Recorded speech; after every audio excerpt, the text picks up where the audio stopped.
Cholesterol levels చూసుకుంటే గనక అధిక కొలెస్ట్రాల్ అనేది ముఖ్యమైన రిస్క్ ఫ్యాక్టర్ మన గుండె హెల్త్‌కి. సో, ఈ కొలెస్ట్రాల్ టెస్ట్‌లో మనం చూసుకునేది గనక 4 పారామీటర్స్ ఉంటాయండి. ఒకటి టోటల్ కొలెస్ట్రాల్ ఒకటి. తర్వాత హెచ్‌డీఎల్ అనేది గుడ్ కొలెస్ట్రాల్. ఎల్‌డీఎల్ అనేది bad cholesterol. So, LDL cholesterol అనేది సరైన మోతాదులో మనం మెయింటైన్ చేయాలి.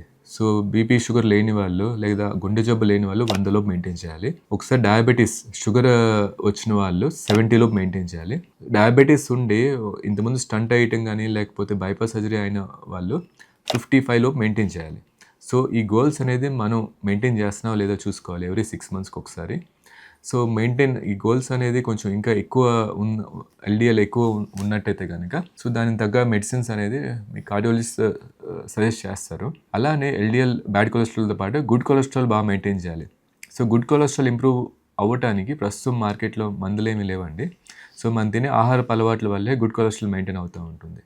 సో, ఫిష్ తినడం గానీ, లేదా ఫిష్ ఆయిల్ సప్లిమెంట్స్ గానీ, వాల్‌నట్స్ గానీ, ఆలివ్ ఆయిల్స్ గానీ కొంచెం ఇలాంటివి తీసుకుంటే గుడ్ కొలెస్ట్రాల్ ఇంప్రూవ్ అయ్యే ఛాన్స్ ఉంటుంది. దీంతో పాటు ముఖ్యంగా మనం చేయాల్సింది ఎక్సర్సైజ్. సో, ఎక్సర్సైజ్ అనేది ఒక మంచి అలవాటండి మనకి గుడ్ కొలెస్ట్రాల్ ఇంప్రూవ్ చేసుకోవడానికి.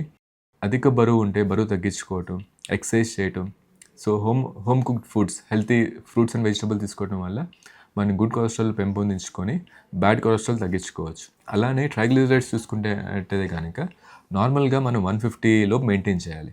ఎప్పుడైతే ట్రైగ్లిజరైడ్స్ ఎక్కువ ఉన్నాయో మనం ఏంటంటే ఈ టెస్ట్ లిపిడ్ ప్రొఫైల్ ఎలా చేస్తాం అనేది ఇంపార్టెంట్. సో, 12 అవర్స్ ఫాస్టింగ్‌లో మనం శాంపిల్ ఇస్తే గనక మనకి కరెక్ట్ రిపోర్ట్ వస్తుంది. మనం ఏమైనా ఫుడ్ తిన్న తర్వాత మనం టెస్ట్ చేయిస్తే గనక ట్రైగ్లిజరైడ్స్ అనేది మనం షుగర్ పెరిగినట్టు ఫుడ్ తర్వాత ట్రైగ్లిజరైడ్స్ పెరిగే అవకాశం ఎక్కువ ఉంటుంది.